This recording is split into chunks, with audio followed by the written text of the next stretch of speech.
Selamat pagi anak-anak, kembali bersama Ibu Isti Kurnaidi.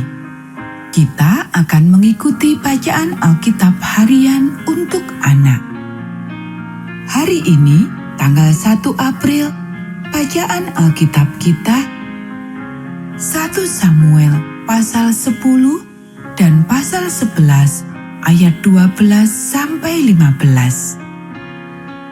Mari kita awali dengan doa. Bapa di surga, kami akan belajar firman Tuhan. Tolong kami supaya kami dapat memahami firman Tuhan.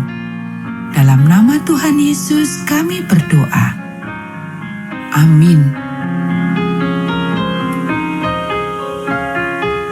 Lalu Samuel mengambil buli-buli berisi minyak. Dituangnyalah ke atas kepala Saul. Diciumnya dia sambil berkata, "Bukankah Tuhan telah mengurapi engkau menjadi raja atas umatnya Israel? Engkau akan memegang tampuk pemerintahan atas umat Tuhan, dan engkau akan menyelamatkannya dari tangan musuh-musuh di sekitarnya. Inilah tandanya bagimu bahwa Tuhan telah mengurapi engkau menjadi raja atas miliknya sendiri. Apabila engkau pada hari ini pergi meninggalkan aku, maka engkau akan bertemu dengan 2 orang laki-laki di dekat kubur Rahel di daerah Benyamin di Selsah. Mereka akan berkata kepadamu, 'Keledai-keledai yang engkau cari itu telah ditemukan,' dan ayahmu tidak memikirkan keledai-keledai itu lagi. Tetapi ia khawatir mengenai kamu. Katanya, 'Apakah yang akan kuperbuat untuk anakku itu?' Dari sana engkau akan berjalan terus lagi dan sampai ke pohon Tarbantin Tabor. Maka di sana engkau akan ditemui oleh 3 orang laki-laki yang naik menghadap Allah di Betel. Seorang membawa 3 ekor anak kambing, seorang membawa 3 ketul roti, dan yang lain lagi sebuyung anggur. Mereka akan memberi salam kepadamu dan memberikan kepadamu 2 ketul roti yang akan kau terima dari mereka. Sesudah itu, engkau akan sampai ke Gibea Allah, tempat kedudukan pasukan orang Filistin. Dan apabila engkau masuk kota, engkau akan berjumpa di sana dengan serombongan nabi yang turun dari bukit pengorbanan dengan gambus, rebana, suling, dan kecapi di depan mereka. Mereka sendiri akan kepenuhan seperti nabi. Maka roh Tuhan akan berkuasa atasmu. Engkau akan kepenuhan bersama-sama dengan mereka dan berubah menjadi manusia lain. Apabila tanda-tanda ini terjadi kepadamu, lakukanlah apa saja yang didapat oleh tanganmu, sebab Allah menyertai engkau. Engkau harus pergi ke Gilgal mendahului aku, dan camkanlah. Aku akan datang kepadamu untuk mempersembahkan korban bakaran dan korban keselamatan. Engkau harus menunggu 7 hari lamanya sampai aku datang kepadamu dan memberitahukan kepadamu apa yang harus kau lakukan." Sedang ia berpaling untuk pergi meninggalkan Samuel, maka Allah mengubah hatinya menjadi lain. Dan segala tanda-tanda yang tersebut itu terjadi pada hari itu juga. Ketika mereka sampai di Gibea dari sana, maka bertemulah ia dengan serombongan nabi. Roh Allah berkuasa atasnya, dan Saul turut kepenuhan seperti nabi di tengah-tengah mereka. Dan semua orang yang mengenalnya dari dahulu melihat dengan heran bahwa ia bernubuat bersama-sama dengan nabi-nabi itu. Lalu berkatalah orang banyak yang satu kepada yang lain, "Apakah gerangan yang terjadi dengan anak Kis itu? Apa Saul juga termasuk golongan nabi?" Lalu seorang dari tempat itu menjawab, "Siapakah bapa mereka?"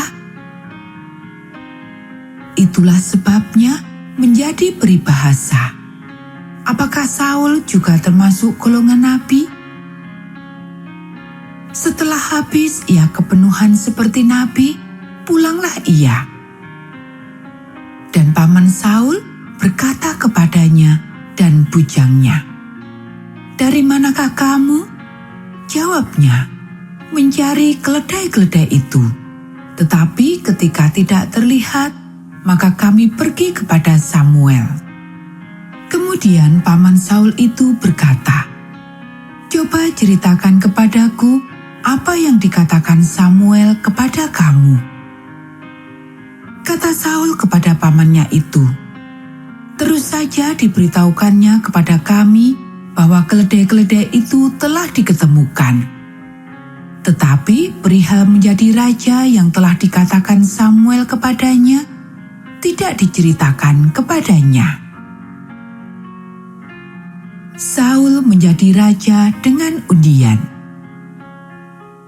Kemudian Samuel mengerahkan bangsa itu ke hadapan Tuhan di Mizpah, dan ia berkata kepada orang Israel itu, "Beginilah firman Tuhan Allah Israel. Aku telah menuntun orang Israel keluar dari Mesir, dan telah melepaskan kamu dari tangan orang Mesir dan dari tangan segala kerajaan yang menindas kamu.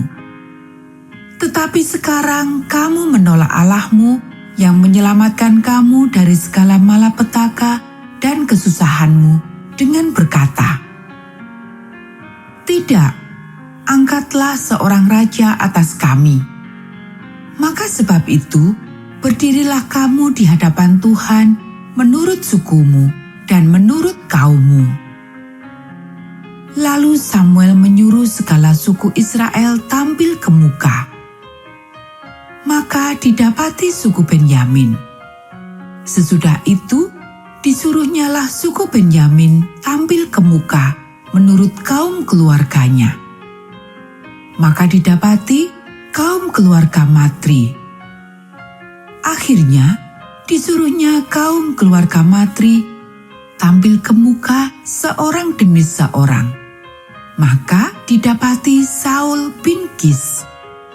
Tetapi ketika ia dicari, ia tidak diketemukan. Sebab itu ditanyakan pulalah kepada Tuhan, "Apa orang itu juga datang kemari?" Tuhan menjawab, "Sesungguhnya ia bersembunyi di antara barang-barang." Berlarilah orang ke sana dan mengambilnya dari sana. Dan ketika ia berdiri di tengah-tengah orang-orang sebangsanya, ternyata ia dari bahu ke atas lebih tinggi daripada setiap orang sebangsanya. Dan Samuel berkata kepada seluruh bangsa itu, "Kamu lihatkah orang yang dipilih Tuhan itu? Sebab tidak ada seorang pun yang sama seperti dia di antara seluruh bangsa itu." Lalu bersoraklah seluruh bangsa itu demikian, "Hidup raja!" Kemudian Samuel menguraikan kepada bangsa itu tentang hak-hak kerajaan, menuliskannya pada suatu piagam dan meletakkannya di hadapan Tuhan. Sesudah itu, Samuel menyuruh seluruh bangsa itu pulang masing-masing ke rumahnya. Saul pun pulang ke rumahnya ke Gibea, dan bersama-sama dengan dia ikut pergi orang-orang gagah perkasa yang hatinya telah digerakkan Allah. Tetapi orang-orang dursila berkata, "Masakan orang ini dapat menyelamatkan kita?" Mereka menghina dia dan tidak membawa persembahan kepadanya. tetapi ia pura-pura tuli. Lalu berkatalah bangsa itu kepada Samuel, "Siapakah yang telah berkata, 'Masakan Saul menjadi raja atas kita?' Serahkanlah orang-orang itu supaya kami membunuhnya." Tetapi kata Samuel, "Pada hari ini seorang pun tidak boleh dibunuh, sebab pada hari ini Tuhan telah mewujudkan keselamatan kepada Israel." Dan Samuel berkata kepada bangsa itu, "Marilah kita pergi ke Gilgal dan membaharui jabatan raja di sana." Lalu pergilah seluruh bangsa itu ke Gilgal dan menjadikan Saul raja di sana di hadapan Tuhan di Gilgal. Dan mereka mempersembahkan di sana korban keselamatan di hadapan Tuhan. Dan bersukarialah di sana Saul dan semua orang Israel dengan sangat. Anak-anak, demikianlah bacaan firman Tuhan hari ini. Mari kita akhiri dengan doa. Bapa di surga, terima kasih kami sudah belajar firman Tuhan. Tolong kami supaya kami dapat melakukannya. Kiranya Tuhan memberkati kami hari ini saat kami belajar, bermain, dan membantu orang tua. Dalam nama Tuhan Yesus kami berdoa. Amin.